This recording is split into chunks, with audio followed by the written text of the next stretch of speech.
Nos interesamos ahora por la situación de la vivienda protegida, tanto de venta como de alquiler. Les pongo en antecedentes. Una vecina de aquí de la margen izquierda se dirigía a nosotros comentando: no sé qué hacer para que mi hijo se vaya de casa. Tiene 25 años, tiene trabajo, tiene novia y quiero que haga su vida por su cuenta. A lo que el hijo le contestaba: sí, sí, ¿y dónde compro yo un piso? Con lo caro que están, y el alquiler con lo caros que están.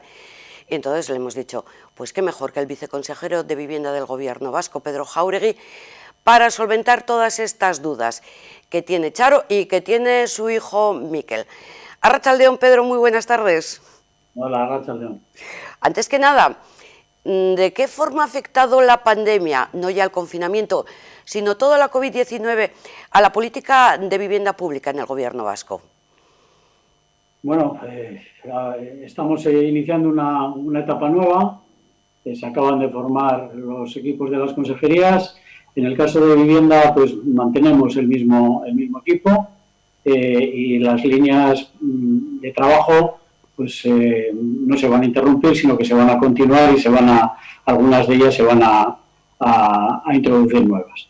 En el caso de la pandemia, del COVID, bueno, hemos visto pues que había por parte de lo que es específico de vivienda una urgencia en actuaciones para intentar paliar los efectos derivados de la pandemia y de los efectos derivados de las condiciones de ingresos de las personas, primero de las personas a las que presta servicio directamente el Gobierno vasco a través de Alokabide, es decir, nuestros inquilinos, las personas que viven de alquiler en viviendas del Gobierno, que son alrededor de 14.000 familias viven en el Parque Público de Vivienda del Gobierno, y para ello hemos establecido una serie de ayudas en el caso de que la pandemia haya afectado a sus ingresos por reducción de salarios o estar incursos en ERTEs o incluso en despidos, o en el caso de los autónomos también haber reducido o minorado sus ingresos, pues una exoneración, es decir, la liberación del pago de los alquileres durante 3 meses. Esto se ha venido ya dando y es una de las medidas de choque que pusimos en marcha.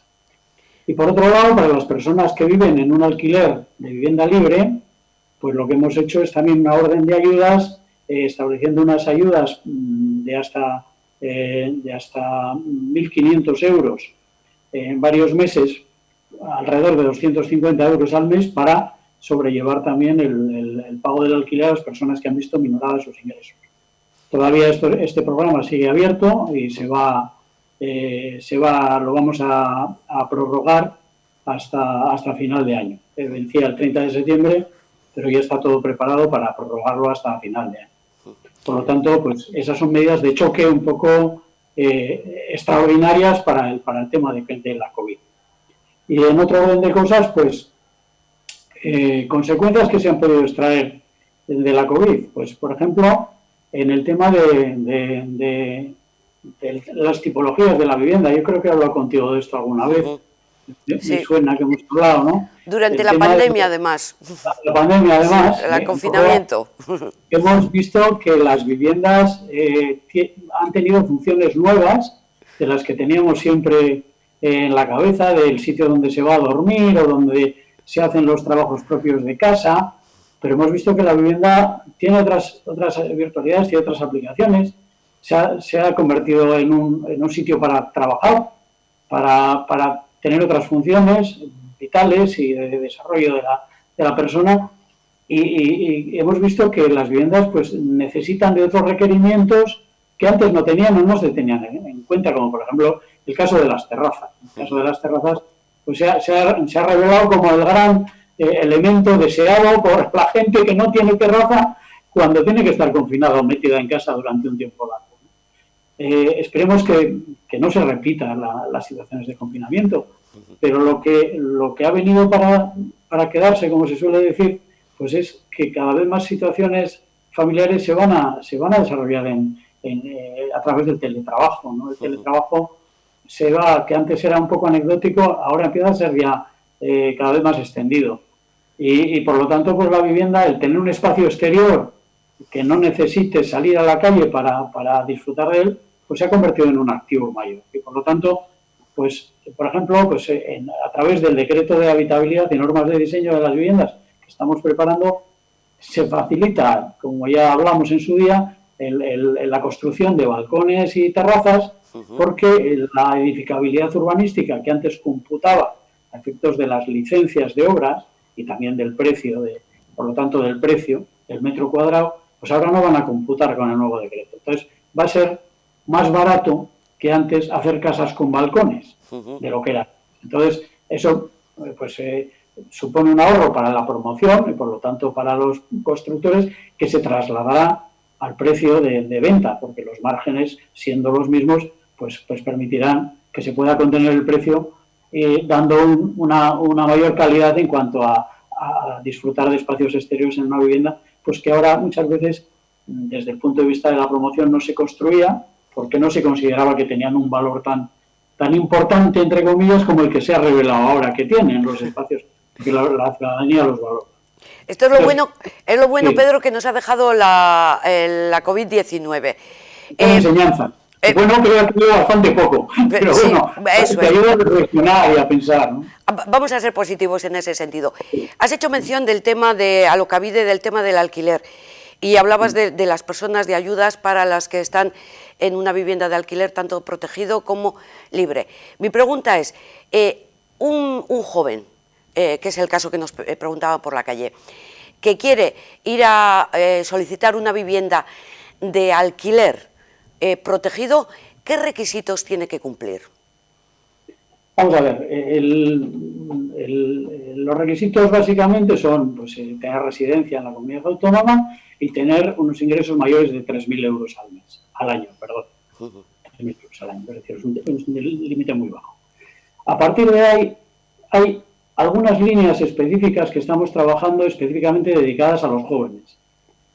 Y algunos programas específicamente dirigidos a los jóvenes. Los jóvenes es una prioridad del departamento, lo ha sido esta legislatura y lo va a seguir siendo la que viene, incluso se va a incrementar. ¿Por qué digo esto? Porque esa necesidad de esa vecina que te consultaba es una necesidad que vemos que está interiorizada por una sencilla razón. Porque tenemos una sociedad absolutamente envejecida. Euskadi tiene una de las sociedades más envejecidas de toda Europa. Es decir, las personas que tienen que llevar este país adelante son los jóvenes, que son pocos, y que van a estar en el mercado de trabajo durante los próximos 20 o 30 años. Si no tenemos esa mano de obra y si no tenemos esas personas en condiciones de vivir y de trabajar emancipados, pues este país pues no lo vamos a poder sacar adelante entre todos como sociedad. Entonces, necesitamos favorecer la emancipación. Es decir, yo, en la parte que nos toca, la parte de vivienda, ¿cómo se puede favorecer la emancipación? Pues, entre otras cosas, intentando favorecer el acceso a una vivienda que permita la emancipación. Hay otras medidas de tipo sociolaboral, de mejores condiciones de trabajo, mejores sueldos, pero en la parte de vivienda específica, que es lo que me toca a mí, hay que intentar favorecer precisamente que la gente joven se pueda marchar de casa y emanciparse. ¿Cuál es el problema que tenemos? Pues que efectivamente tú lo has señalado, que las viviendas en compra están a un precio en el mercado libre que en vivienda nueva pues es difícil que un joven pueda ir a pedir un crédito hipotecario para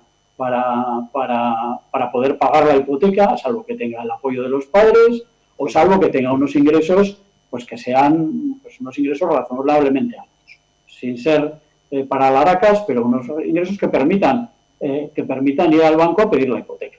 Porque el banco te va a pedir pues, que puedas garantizar con esos ingresos esa nómina, un contrato digamos, indefinido, cosas así. Los bancos tienen sus redes de seguridad y tal.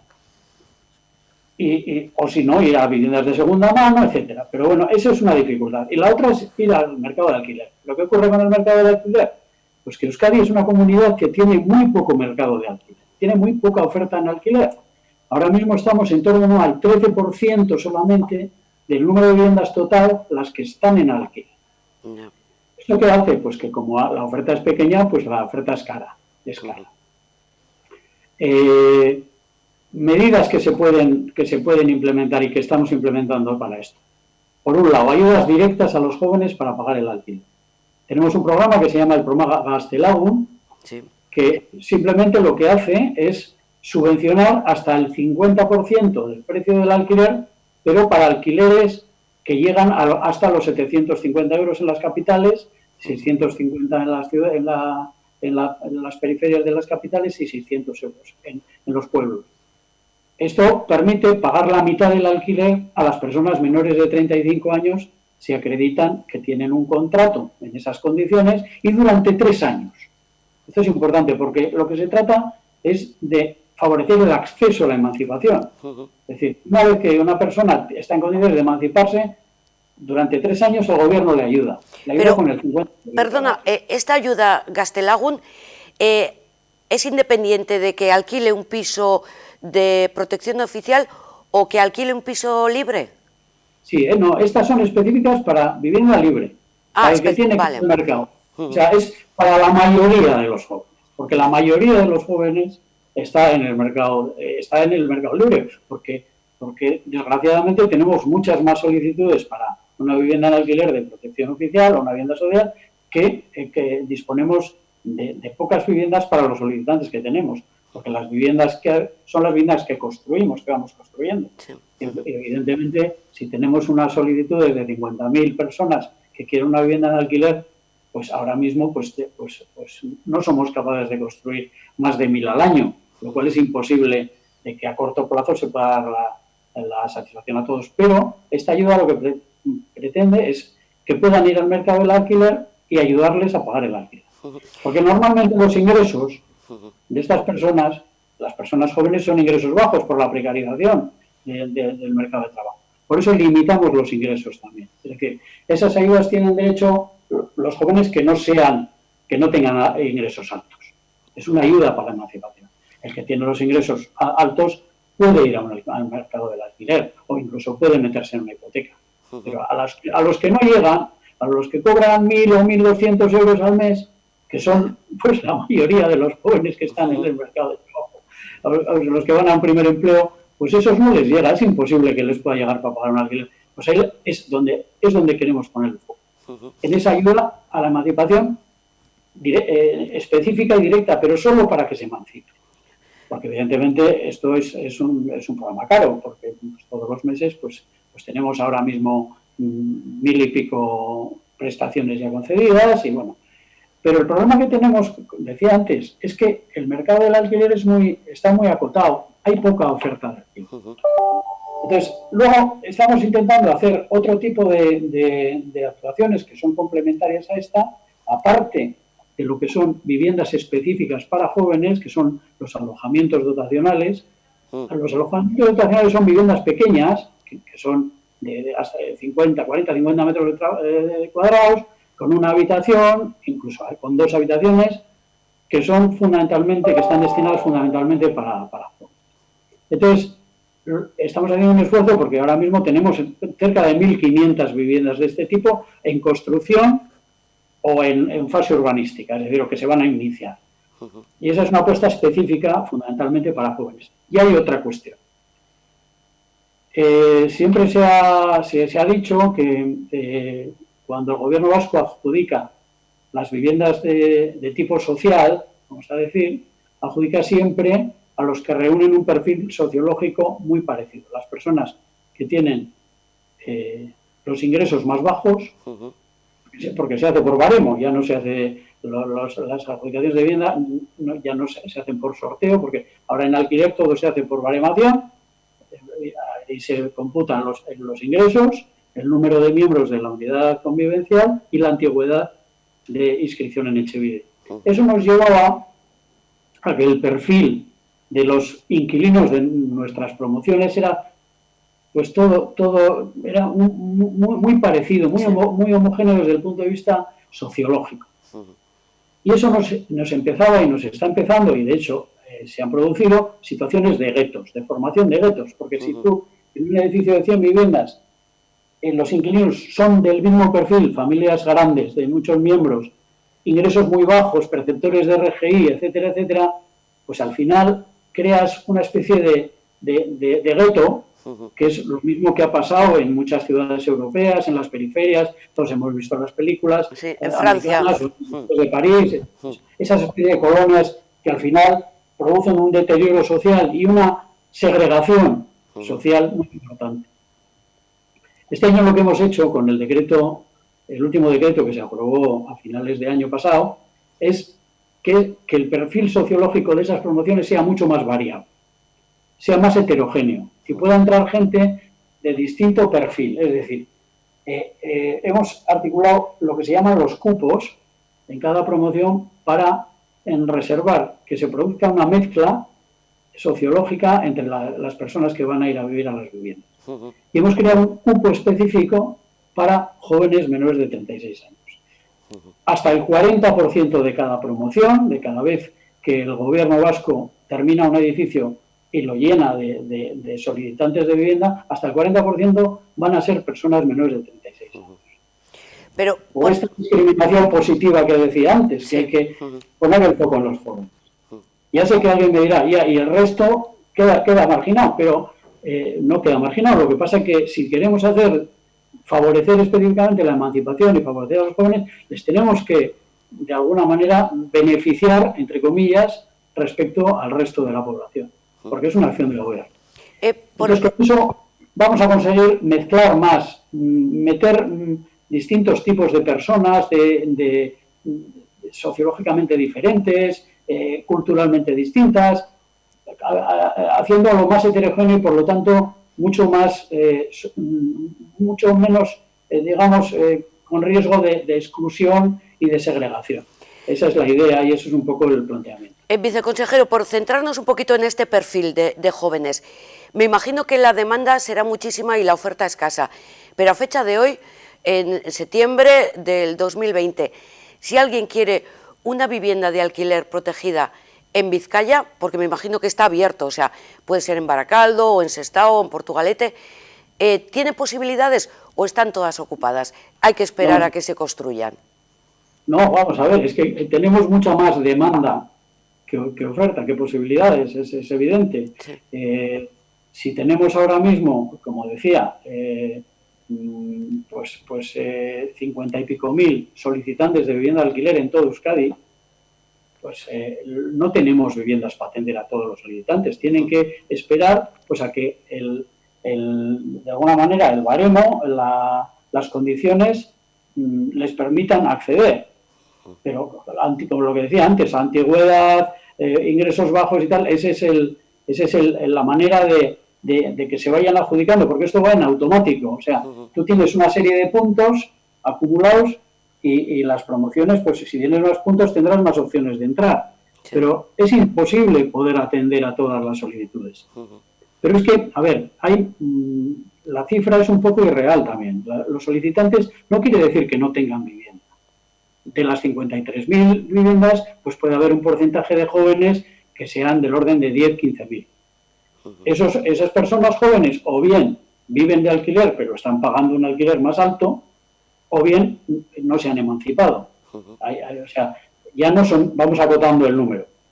El resto son personas que viven de alquiler, normalmente viven de alquiler, porque si tienen propiedad no podrían estar inscritos como solicitantes de vivienda de alquiler, pero pagan un alquiler libre.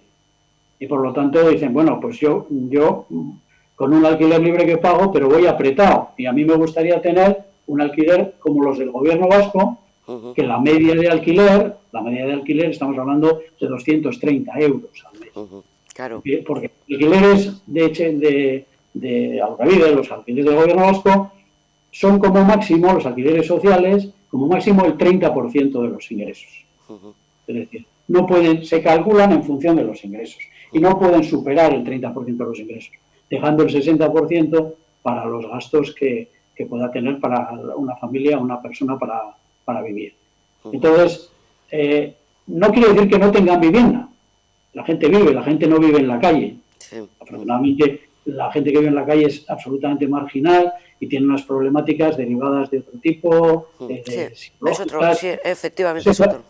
Es otra historia. Entonces, el número es muy llamativo, pero no es engañoso. Que las personas ¿Querrían vivir pagando un alquiler mucho más barato? Evidentemente, porque les vendría muy bien y sanearían su economía y sus maneras de vivir. Estamos hablando de personas que tienen los ingresos muy bajos, estamos hablando de personas que ganan menos de 25.000 euros al año.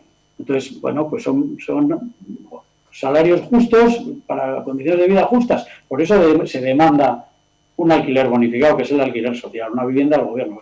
Pero tenemos, el esfuerzo de la administración es seguir haciendo viviendas, que no venga un gobierno que diga que eso es un gasto superfluo, es una inversión necesaria como país, porque esas viviendas van a ser de todos, van a ser un patrimonio público que van a durar los años que dure, y si las mantenemos bien y las conservamos bien, pues durarán más de 100 años y serán de las generaciones futuras. El parque público de vivienda es un patrimonio que solamente lo cuidan las sociedades más avanzadas. Si miramos en Europa, las sociedades más avanzadas son las que tienen patrimonios públicos de vivienda en alquiler más potentes.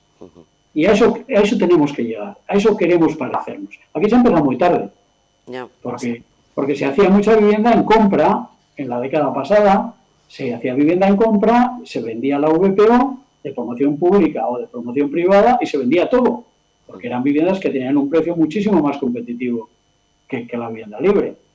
Pero con recursos públicos, de alguna manera, la vivienda de alquiler se olvidó porque la demanda de la gente pedía vivienda en propiedad. Ahora es justo al revés. Ahora el 80% de las personas que se inscriben en Etxebide nos piden una vivienda en alquiler, porque saben que no pueden ir a una vivienda en propiedad, generalmente. Porque también hay quien le gusta, prefiere vivir en alquiler, porque tiene movilidad y tal, pero la mayoría es porque no pueden acceder a una vivienda en compra. Entonces, ¿dónde tenemos que poner como gobierno el acento? Pues tenemos que ponerlo ahí, en tener un patrimonio público de vivienda en alquiler que permita acceder a las personas que no pueden ir al mercado libre.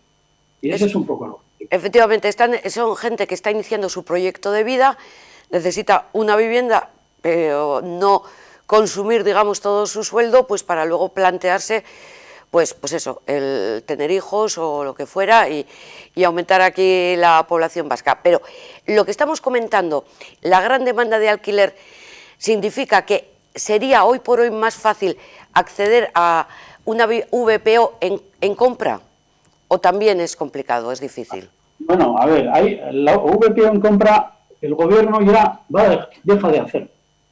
Nosotros ya hemos dejado de hacer vivienda en compra. ¿Por qué?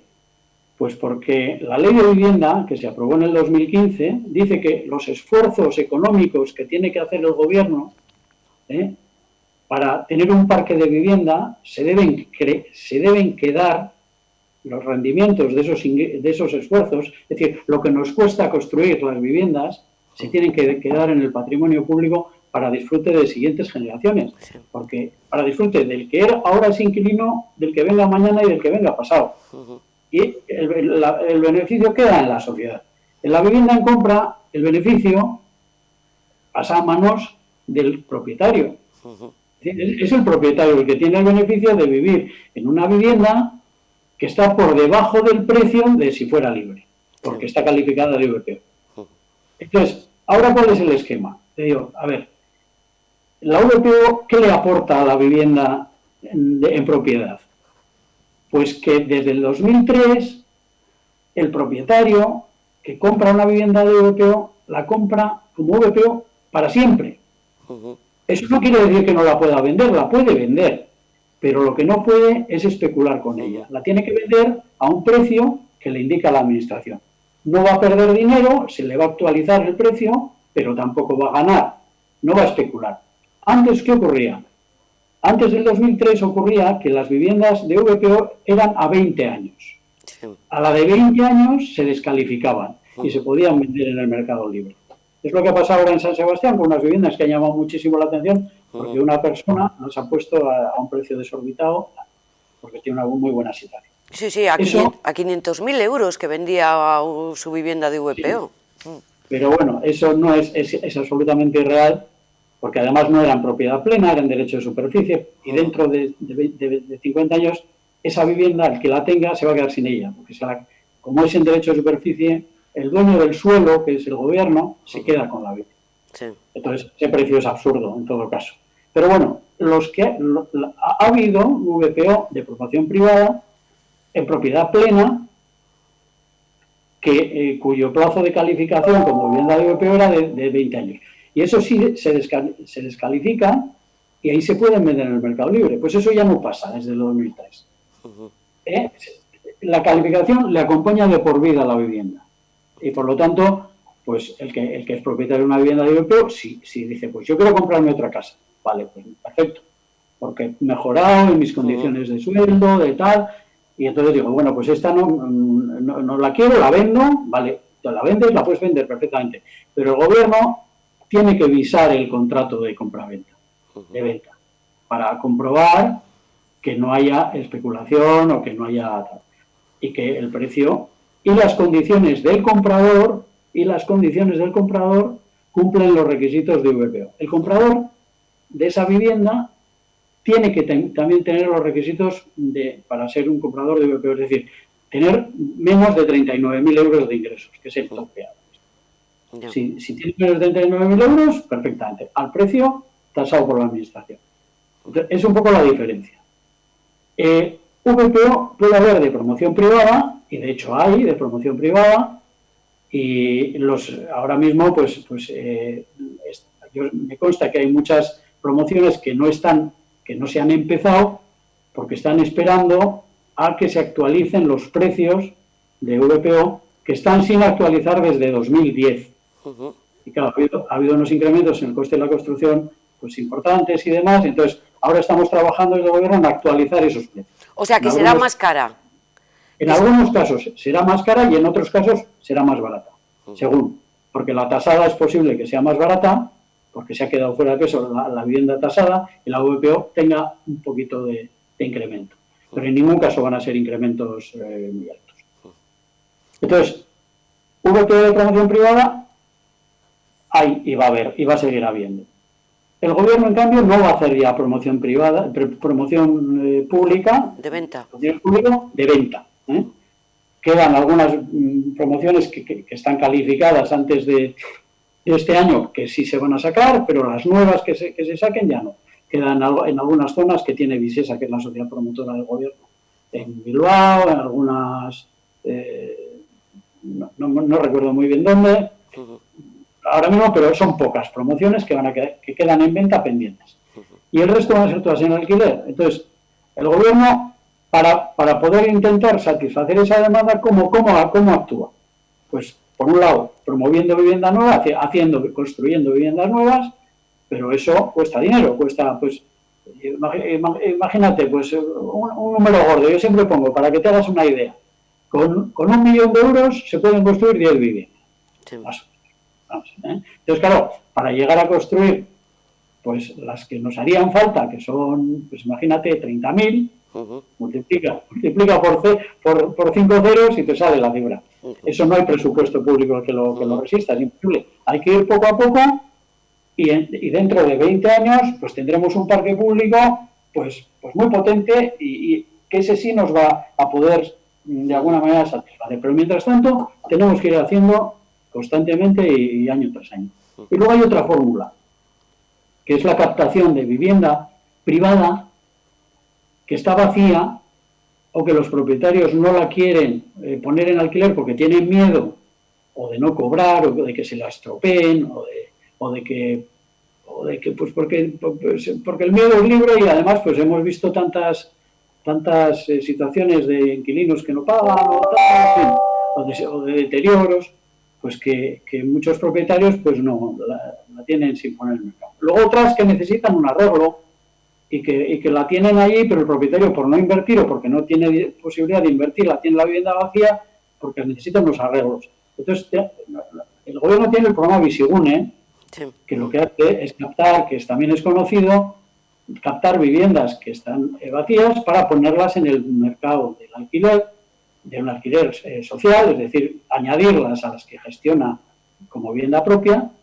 a cambio de darle al propietario y garantizarle una renta todos los meses, que se le paga puntualmente el día 5, me parece que es de cada mes, que él se olvida de cobrarla y de perseguir al inquilino para cobrar, y además se le garantiza la reparación de los desperfectos, devolviéndole la vivienda en el mismo estado en que la puso en manos del gobierno, y eso se hace para 6 años, con lo cual pues al propietario le da una seguridad de que durante 6 años se olvida de la gestión y tal. Y digamos, la renta máxima que se paga es de 600 euros. 600 euros es prácticamente la que se está pagando en las ciudades, a nada que el piso pues esté mínimamente digno. Ya, es un buen precio de alquiler. Pedro, por atender un poquito la solicitud concreta, si yo, joven de 25 años, estoy interesado, ahora pongo, en comprar una VPO en Baracaldo, ¿es posible? ¿Hay? Pues a ver, VPO de promoción pública, las últimas las está haciendo Visesa, yo creo que en la zona de Urban, Carmen, pero yo me imagino que estarán todas vendidas. No sé si quieren preguntar en Visesa. Y a nivel de promoción privada, yo ahí lo desconozco, porque yo estuve muchos años trabajando en Baracaldo, sí. Estuve hasta 16 años trabajando en Baracaldo, pero hace 5 que no estoy, entonces no estoy muy al día, pero yo me imagino que promoción privada de VPO no habrá demasiada. Lo último lo que quede de Sefanitro, y no, pues ahora mismo no, de memoria no te sabría decir, no quisiera meter la pata y equivocarme, pero no me suena. De promoción pública, en alquiler, se está desarrollando un proyecto, también en Urban, para 100 viviendas, para 110 viviendas, de alquiler, por parte del gobierno, por parte de Visesa, que es en la parcela contigua a estas de venta que te comentaba de un momento, que son en la zona de Altos Hornos de Vizcaya. Abajo. En la nueva zona residencial de Baracaldo, que bien conoces además. Fíjate lo que va a cambiar urbanísticamente hablando, y desde el punto de vista medioambiental también toda esa zona. Afortunados los que puedan vivir ahí, me parece que va a ser una zona estupenda. Hombre, también la de Sefanitro aquí en Luchana, que también la conoces, vamos. Sí.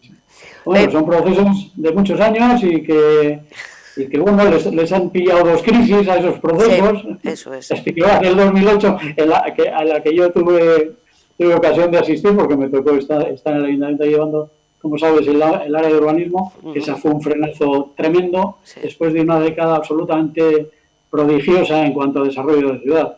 Yo creo que no ha habido una ciudad. En Euskadi dicen de Bilbao, bien, Bilbao es el escaparate, pero Baracaldo en 10 años, del 98 al 2008, tuvo un desarrollo absolutamente inigualable. Sí, efectivamente, Baracaldo, para quien no lo conozca, que ya son pocos, se ha desarrollado urbanísticamente, como dice mucha gente, es que no lo conozco. Claro, la crisis luego del 2008 supuso un parón, pero supuso un parón en todo el urbanismo a nivel mundial, voy a decir. En Baracaldo se notó pero se notó menos porque lo más, salvo Luchana y Burceña, que quedaron un poco ahí, que no acabaron de engancharse porque no tenía más dificultades, el resto del municipio se desarrolló, yo creo que en 10 años a una velocidad muy importante. Y con una mejora de la calidad de vida para la ciudad, yo creo que impresionante. Como suelo decir yo, ahí cogimos la ola buena. Sí. Tuvimos suerte. Coincidió que teníamos el planeamiento muy a punto, muy cerrado, lo cual permitió que la gestión urbanística fuera muy rápida, la inversión muy rápida y se pudo desarrollar mucha obra a la vez. Sí, y luego eso no siempre se da, pero en Baracaldo se dio. Apoyo también de entidades, diferentes instituciones como Bilbao Ría 2000, que apoyaron muchísimo todo este desarrollo.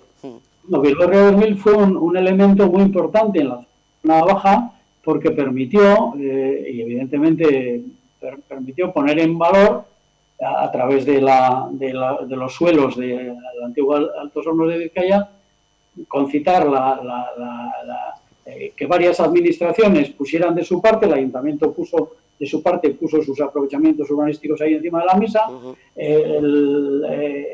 y Hacienda puso el suelo que había digamos, recuperado de Altos Hornos por la deuda fiscal, y las demás administraciones también pusieron su parte. Renfe, Adif, puso su parte, y se consiguió pues poder, el ayuntamiento hizo unas inversiones muy potentes en equipamientos deportivos, el polideportivo y tal. Y bueno, pues entre todos se montó una conciliación, digamos, institucional, que funcionó muy bien en aquella época, que era muy buena época de bonanza económica. Como decía, lo de la ola, pues ayudó a que la actuación de Urban, y sobre todo yo creo que una fe muy importante por parte del ayuntamiento de que aquellos suelos, el pasado industrial era pasado industrial en los términos clásicos, es decir, que la industria pesada no tenía cabida ahí y que la ciudad necesitaba ganar otros usos para la propia ciudad, para ganar su calidad de vida, como yo creo que ahora mismo ese modelo es absolutamente incuestionable. Última pregunta para Pedro. ¿Es obligatorio en todos los casos para poder adquirir una vivienda en propiedad de VPO o incluso, no sé si, de protección local, o para el caso del alquiler, estar inscrito en Etxebide? A ver, si es de promoción pública, sí, es necesario estar inscrito en Etxebide. La inscripción en Etxebide lo único que te hace es gratis. Apuntarse en Etxebide está bien, porque de alguna manera vas acumulando antigüedad, si cumples los requisitos. Lo que pasa es que te tienes que apuntar o bien en alquiler o bien en compra. Se separó, las dos opciones, antes se podían aceptar en las dos modalidades, pero desde hace tiempo se separó, porque si no es mucho más complicado de gestionar, y luego pues el que se apunta en alquiler se apunta en alquiler, y el que se apunta en compra se apunta en compra. Pero simplemente acreditando que tienes los ingresos entre 3 y 39.000 euros, te puedes apuntar. Y si es para promociones de vivienda tasada, hasta 50.000 euros. Lo que pasa es que las promociones públicas, como digo, en compra ya no se van a dar, salvo alguna que queda pendiente. Para alguna que quede pendiente, pues si es de interés, pues se pueden apuntar. En todo caso, también, de cara luego a las promociones privadas de VPO en compra, el que estén inscritos en Etxebide viene bien porque es mucho más fácil la comprobación de requisitos y demás luego cuando hay que visar los contratos. Por lo tanto, pues le va a facilitar a la persona que va a comprar pues el trámite del visado del contrato. En fin, está bien que esté en Etxebide. Pedro Jáuregui, muchísimas gracias por toda esta información que nos has aportado. Esperamos que la vecina más interesada y el resto, porque hay muchísima gente con interés en estos temas de la vivienda protegida, pues haya visto sus necesidades de información satisfechas. Gracias por estar nuevamente con nosotros y mucha suerte en esta nueva legislatura que comienza ahí para vosotros en el Departamento de Vivienda. Encantado, como siempre.